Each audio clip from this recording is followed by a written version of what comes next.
Welcome to Edutex Niranjan YouTube channel. Learner licence পাওয়ার পর 1 থেকে 6 মাসের মধ্যে মেইন লাইসেন্সের জন্য আবেদন করতে হয়, ড্রাইভিং লাইসেন্স। তো আপনি ধরুন লার্নার লাইসেন্স পেয়ে গেছেন, এবার 1 থেকে 6 মাসের মধ্যে আপনার কিন্তু মেইন লাইসেন্সের জন্য, ড্রাইভিং লাইসেন্সের জন্য আবেদন করতে হবে। তো কিভাবে সেই আবেদনটা করবেন সেই নিয়ে আজকের ভিডিও। প্রথমে আমি গুগলে গিয়ে পরিবহন সেবা টাইপ করলাম। দেখুন প্রথম যে লিঙ্কটা আসবে ওয়েলকাম পরিবহন সেবা, এই অপশনটাতে ক্লিক করলাম। এই অপশনটাতে ক্লিক করার পর দেখুন এখানে আপডেট ইওর মোবাইল নাম্বার, এটা এরকম একটা আসবে, এটা আমি ক্রস করে দিলাম। এবার আমি চলে যাচ্ছি অনলাইন সার্ভিসে। উপরে দেখুন মেনু রয়েছে অনলাইন সার্ভিসের under driving licence related service, এই অপশনটাতে ক্লিক করব।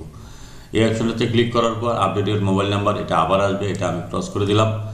এবার আমি নিচের দিকে চলে আসবো, এখান থেকে স্টেট সিলেক্ট করব। স্টেট আমি ওয়েস্ট বেঙ্গল সিলেক্ট করলাম। কন্ট্যাক্টলেস লাইসেন্স সার্ভিস, আমি এটা ক্রস করে দিলাম। এবার apply for driving licence, learner লাইসেন্সের জন্য অ্যাপ্লাই করলে প্রথম যে এল রয়েছে এতে ক্লিক করতে হবে। এটা আমার আগে করা হয়ে গেছে, সেজন্য এটা আর করছি না। এবার আমি অ্যাপ্লাই ফর ড্রাইভিং লাইসেন্স এই অপশানটাতে ক্লিক করলাম। ক্লিক করার পর দেখুন কি কি ডকুমেন্ট লাগবে, কি কি স্টেপ আপনাকে ফলো করতে হবে ইস্যুইং ড্রাইভিং লাইসেন্স ইস্যুর জন্য। 1 নাম্বার হচ্ছে applicant details, upload document, upload photo and signature if required, যদি প্রয়োজন হয়। ডিএল টেস্ট স্লট বুকিং করতে হবে, পেমেন্ট করতে হবে, ভেরিফাই পে স্ট্যাটাস করতে হবে, প্রিন্ট রিসিপ্ট। তো আমি কন্টিনিউ অপশনে ক্লিক করলাম। কন্টিনিউ অপশনে ক্লিক করার পর এখানে দেখুন লার্নার লাইসেন্সের নাম্বারটা টাইপ করতে হবে। চেকবক্সে ক্লিক করাই আছে, এখানে আমি লার্নার লাইসেন্সের নাম্বারটা টাইপ করছি আর ডেট অফ বার্থ দেবো, দিয়ে ক্যাপচা দিয়ে ওকে করবো। তো এটা আমি করে নিচ্ছি আগে। এবার আমাকে ডেট অফ বার্থটা দিতে হবে। লার্নার লাইসেন্স নাম্বারটা দিলাম, ডেট অফ বার্থটা দিব। প্রথমে হচ্ছে আমি ইয়ারটা সিলেক্ট করবো। ইয়ার হচ্ছে 1988 সিলেক্ট করলাম, 1988 সিলেক্ট করলাম। তারপর হচ্ছে মান্থ সিলেক্ট করতে হবে। মান্থ হচ্ছে রয়েছে 11 মানে নভেম্বর। তারিখ হচ্ছে 16, এখানে দিয়ে দিলাম। আমি ডেট অফ বার্থটা দিয়ে দিলাম, দিয়ে এখানে ক্যাপচাটা দিতে হবে। এবার ক্যাপচাটা দিচ্ছি, এখানে যেরকম আছে সেরকম আপনি দেবেন। Learner licence, date of birth দিলাম, ক্যাপচা দিয়ে ওকে অপশানে ক্লিক করলাম। তো এখানে ক্যাপচাটা দিয়ে দিলাম। ক্যাপচাটা দিয়ে জেনারেট ওটিপি করব। মোবাইলে একটা ওটিপি চলে যাবে, ওটিপিটা এখানে এবার বসাতে হবে। ওটিপি বসিয়ে আবার ক্যাপচা দিয়ে চেকবক্সে ক্লিক করে সাবমিট অপশানে ক্লিক করতে হবে। তো মোবাইলে যে ওটিপিটা চলে এসেছে সেটা বসালাম, বসিয়ে ক্যাপচা দিলাম, দিয়ে চেকবক্সে এখানে ক্লিক করলাম, সাবমিট ওটিপি অপশানে ক্লিক করলাম। দেখুন অ্যাপ্লিক্যান্ট ডিটেলস এখানে কিন্তু চলে এসেছে, পার্সোনাল ডিটেলস এখানে সব দেখাচ্ছে, এগুলো অটোমেটিক ফিল আপ করাই আছে। এখানে দেখুন মোটর সাইকেল উইথ গিয়ার অপশানটা রয়েছে, এখানে যে তীর চিহ্নটা রয়েছে এই তীর চিহ্নটা এটা আমি সিলেক্ট করব। প্রথমে এটা সিলেক্ট করলাম, সিলেক্ট করে এখানে ডান দিকের যে অ্যারোটা রয়েছে এটাতে সিলেক্ট করলাম। সিলেক্ট করার পর দেখুন motor cycle with gear non transport, এটা এখানে চলে এসেছে। এবার আমি এখানে ক্যাপচাটা দিলাম, দিয়ে সাবমিট অপশানে ক্লিক করলাম। The following address shall be printed on smart card, নিচের অ্যাড্রেসটা স্মার্ট কার্ডে ফিল আপ হবে। Are you sure you want to proceed, তো আমি এটা প্রসিড করতে চাই, তার জন্য আমি এখানে ওকে করে দিলাম। Congratulation, your application has been submitted successfully, submit হয়ে গেছে অ্যাপ্লিকেশন। এটা হচ্ছে প্রিন্ট করে নেবেন আপনি, আপনার অ্যাপ্লিকেশন নাম্বার, এটা হচ্ছে অ্যাপ্লিকেশন নাম্বার পেয়ে গেলেন। অ্যাপ্লিকেশন ফর্ম প্রিফিল্ড, এটা কিন্তু এখান থেকে আমি ডাউনলোড করে নেব, তারপরে পরের স্টেপে আসছি। তো আমি এখানে অ্যাপ্লিকেশন ফর্ম প্রিফিল্ড আর প্রিন্ট অ্যাকনোলেজমেন্ট ডাউনলোড করে নিলাম। ডাউনলোড করে এবার নেক্সট অপশানে ক্লিক করলাম। নেক্সট অপশানে যাওয়ার পর আবার ডেট অফ বার্থ এখানে আছে, এখানে দেখুন অ্যাপ্লিকেশন নাম্বারটা অটোমেটিক বসে আছে। তারপর হচ্ছে এবার আমি ক্যাপচাটা আবার দিচ্ছি। ক্যাপচাটা দিয়ে সাবমিট অপশানে ক্লিক করলাম। দেখুন এই ফর্মটা দেখাবে।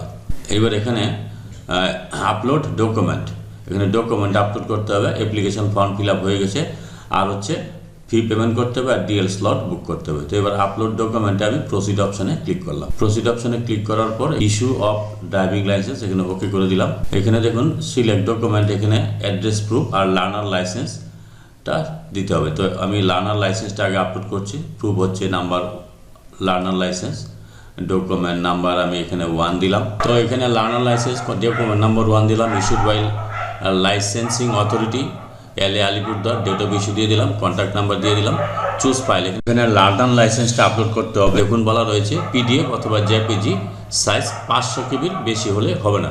তো এখানে চুজ ফাইলে গেলাম, গিয়ে আমি লার্নার লাইসেন্সটা আপলোড করছি। এখানে আপলোড অপশানে এবার ক্লিক করলাম। এবার এখানে আপনি কাজ করতে পারেন, এবার ভিউ করে দেখে নিতে পারেন। এবার এটা ভিউ করে আপনি চাইলে দেখে নিতে, ওইখানে কনফার্ম করতে হবে, কিন্তু কনফার্ম করতে হবে আগে ভিউ করে আমি দেখে নিই যে লাইসেন্সটাই আপলোড করলাম না অন্য কিছু আপলোড করলাম, লার্নার লাইসেন্সটাই আপলোড করলাম না কি অন্য কিছু আপলোড করলাম, এটা একটু ভিউ করে আমি দেখে নেব। যদি ভুল আপলোড করে থাকি তাহলে আমি এটা ক্রস করে দেবো। লার্নারটাই আপলোড করা হয়েছে, যদি ভুল কিছু আপলোড হয় তাহলে ক্রস করে দেবেন। তো এখানে আমি এটা কনফার্ম করে দিচ্ছি। তো আমার এই একটা হয়ে গেল। এবার document, address proof, voter card দিতে পারি, licence, life insurance policy, bank statement, electric bill, অনেকগুলো ডকুমেন্ট আছে। তার মধ্যে থেকে আমি ভোটার কার্ড বা এপিক কার্ড এখানে আমি দেব। তো এবার আমি ডকুমেন্ট নাম্বার, এখানে অ্যাড্রেস প্রুফে যাচ্ছি, অ্যাড্রেস প্রুফে গিয়ে আমি এখানে ভোটার এপিক দিলাম, দিয়ে এখানে আমার ডকুমেন্ট নাম্বার 2 দিলাম। এতে ইস্যুড বাই হচ্ছে ইআরও, ডেট অফ ইস্যু হচ্ছে, অর্থাৎ আপনার যে এপিকটা কত সালে ইস্যু করা হয়েছে সেটা এপিক নাম্বারের মধ্যেই পেয়ে যাবেন। এখানে আমি ডেট অফ ইস্যু দিলাম 3/3/2007 দিয়ে দিলাম। এবার কন্ট্যাক্ট নাম্বার, এটা মোবাইল নাম্বারটা এখানে আপনি দিয়ে দেবেন, না দিলেও কোনো অসুবিধা নেই, দিতেও পারেন নাও দিতে পারেন, তো আমি তবু দিয়ে দিচ্ছি। এবার চুজ ফাইল, এপিকটা দেবেন পিডিএফ বা জেপিজি ফরম্যাটে দিতে পারেন। চুজ ফাইলে গিয়ে আমি এবার ডকুমেন্টটা আপলোড করছি, এপিক, এটা দিয়ে দিলাম পিডিএফ বোথ সাইড এপিকে, দিয়ে চুজ ফাইল অপশানে ক্লিক করলাম। এবার আপলোড অপশানে ক্লিক করলাম। তাহলে দেখুন এবার এখানে ভিউ করে নেবেন, দেখে নিয়ে এবার কনফার্ম করে দেবেন। তো আমি ভিউ করে নিয়েছি, আর যদি ভুল থাকে তাহলে ক্রস করে এটা ক্যান্সেল করে আবার আপলোড করবেন। তো আমি এটা কনফার্ম করে দিচ্ছি। তো ডকুমেন্ট আপলোড আমার হয়ে গেলো। এবার নেক্সট অপশানে ক্লিক করলাম। নেক্সট অপশানে ক্লিক করে আবার application number, date of birth, captcha দিয়ে আবার সাবমিট করবেন। এখানে application number, date of birth দেখাবে, ক্যাপচাটা দিলাম, দিয়ে সাবমিট অপশানে click. Application fill up completed, upload document completed, fee payment এখন বাকি আছে। তো এখন পেমেন্ট করব, আর হচ্ছে ড্রাইভিং টেস্ট এর জন্য স্লট বুক করতে হবে। তো ফি পেমেন্টটা করছি, প্রসিড অপশানে ক্লিক করলাম। 740 টাকা দেখুন পেমেন্ট করতে হবে।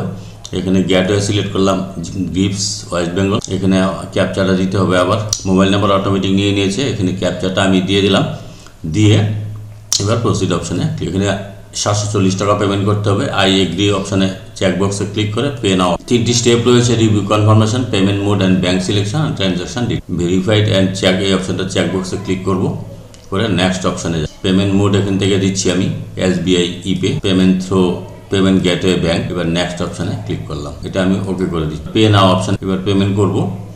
ইউপিআই রয়েছে, পেটিএম, ফোনপে রয়েছে, আমি ইউপিআই এর মাধ্যমে পেমেন্ট। এবার এন্টার ইউপিআই আইডি অথবা কিউআর কোড রয়েছে, আমি কিউআর কোডের মাধ্যমে পেমেন্ট করব। QR code, UPI QR select করলাম, পে নাও। এখন এই যে কিউআর কোডটা চলে এসেছে, এই কিউআর কোড থেকে আমি এখন পেমেন্টটা করব। পেমেন্ট সাকসেসফুল হয়েছে, ফোনপে থেকে আমি পেমেন্টটা করে দিলাম। এখানে রিফ্রেশ করা যাবে না পেমেন্ট সাকসেসফুল না আসা অবধি। এবার দেখুন পেমেন্ট সাকসেসফুল, ভিউ চালান ডিটেল, ডাউনলোড চালানটা এখান থেকে আমি ডাউনলোড করে নিচ্ছি। কমপ্লিটেড হয়ে গেছে। ক্লিক ফর প্রিন্ট রিসিপ্ট, এখান থেকে রিসিপ্টটা আমি প্রিন্ট করে নেব। প্রিন্ট করতে গেলে আবার এখানে দেখুন একটা ক্যাপচা রয়েছে, এই ক্যাপচাটা দিতে হবে। ক্যাপচাটা যেহেতু বোঝা যাচ্ছে না, এখানে অ্যারো মার্কে ক্লিক করলাম, ক্যাপচাটা চেঞ্জ হয়ে যাবে। এবার আমি ক্যাপচাটা আবার দিতে হবে, ক্যাপচাটা দিচ্ছি। এখানে চেকবক্সে ক্লিক করে ক্যাপচাটা দিচ্ছি। এবার ক্যাপচা দিয়ে প্রিন্ট রিসিপ্ট অপশানে গেলাম। এবার রিপোর্টটা এখান থেকে ডাউনলোড হয়ে গেল, এই রিপোর্টটা আমি এবার প্রিন্ট করে নেব। এবার আমি হোমে চলে যাচ্ছি, হোম অপশানে ক্লিক করলাম। অ্যাপ্লিকেশন স্ট্যাটাসটা একটু দেখে নিই। আমি অ্যাপ্লিকেশন স্ট্যাটাসে যাচ্ছি, অ্যাপ্লিকেশন আইডিটা এখানে দিচ্ছি, application ID, date of birth দিয়ে এখানে ক্যাপচা দিয়ে সাবমিট অপশানে ক্লিক করে আমি অ্যাপ্লিকেশন স্ট্যাটাসটা দেখতে পারি। তো অ্যাপ্লিকেশন স্ট্যাটাসটা আমি এবার দেখি। তো এখানে application number, date of birth, captcha দিয়ে সাবমিট অপশানে ক্লিক করলাম। এবার দেখুন আমার কতটুকু কাজ কমপ্লিট, পেমেন্ট হয়ে গেছে কমপ্লিট। ডিএল স্লট বুক করতে হবে, তো আমি প্রসিড অপশানে ক্লিক করলাম। এখানে অ্যাপ্লিকেশন নাম্বার অথবা লাইসেন্স নাম্বার রয়েছে, তো অ্যাপ্লিকেশন নাম্বার সিলেক্ট করলাম, করে এখানে আমি ক্যাপচাটা আবার দিচ্ছি। ক্যাপচাটা দিয়ে এবার সাবমিট অপশানে ক্লিক করলাম। সাবমিট অপশানে ক্লিক করলাম, এখানে সব কিছু চলে আসবে অটোমেটিক। এখানে দেখুন রয়েছে মোটর সাইকেল উইথ গিয়ার, এটা চেকবক্সে ক্লিক করব। এবার প্রসিড টু বুক, এই অপশানটাতে যাচ্ছি। এবার আপনাকে টেস্টের স্লট বুক করতে হবে, কোন ডেটে আপনি টেস্ট দেবেন সেটা আপনাকে করতে হবে। তো আমি প্রসিড টু বুক অপশানে ক্লিক করলাম। এবার দেখুন এখানে যেগুলো হচ্ছে স্লট অ্যাভেলেবেল, গ্রিন রয়েছে ডেট, সেগুলো হচ্ছে অ্যাভেলেবেল, আর যেগুলো রেড আছে সেগুলো নট অ্যাভেলেবেল, আর যেগুলো হচ্ছে নীল আছে সেটা হচ্ছে হলিডে রয়েছে। তো আমি টেস্ট বুক করছি, এখানে 23 তারিখ হচ্ছে ফেব্রুয়ারি মাসের 23 তারিখ আমি টেস্টের স্লটটা বুক করলাম। টাইম হচ্ছে 11টা থেকে 2টোর মধ্যে, করতে হবে, করে বুক স্লট অপশনে ক্লিক করলাম। Security code has been sent to your registered mobile number. মোবাইলে একটা ওটিপি চলে গেছে, এই ওটিপিটা বসিয়ে এবার সাবমিট অপশনে ক্লিক করলাম। তো এখানে সিকিউরিটি কোড যেটা মোবাইলে চলে এসেছে সেটা বসালাম, বসে সাবমিট অপশনে ক্লিক করলাম। তাহলে দেখুন 23/2/2026 11টা থেকে 2টোর মধ্যে আপনাকে উপস্থিত থাকতে হবে। এবার কনফার্ম টু স্লট বুক অপশনে ক্লিক করলাম। অ্যাপ্লিকেশন নাম্বার এটা রয়েছে, দেখুন এটা কনফার্ম হয়ে গেছে। এবার এটাকে আপনি প্রিন্ট করে নেবেন, প্রিন্ট অপশানে রয়েছে। আর এগুলো ইনস্ট্রাকশন রয়েছে, বলা হয়েছে যদি প্রথম টেস্টে আপনি ফার্স্ট অ্যাটেম্পটে ফেল করে যান, অর্থাৎ যদি পাস করতে না পারেন, তাহলে সেকেন্ড অ্যাটেম্প নিতে পারবেন কতদিন পর? অনলি পিরিয়ড অফ 7 ডেজ, 7 দিন পর আবার দ্বিতীয়বারের জন্য টেস্ট আপনাকে বুক করতে হবে এবং তার জন্য ফি এবং পেমেন্ট করে অ্যাপয়েন্টমেন্ট নিতে হবে। তো আমি এটা প্রিন্ট অপশানে ক্লিক করলাম। এইভাবে আপনারা মেইন ড্রাইভিং লাইসেন্সের জন্য আবেদন করতে পারেন। যদি ভিডিওটি ভালো লাগে please like, share and subscribe this channel to get notification off the next update. Thanks for watching.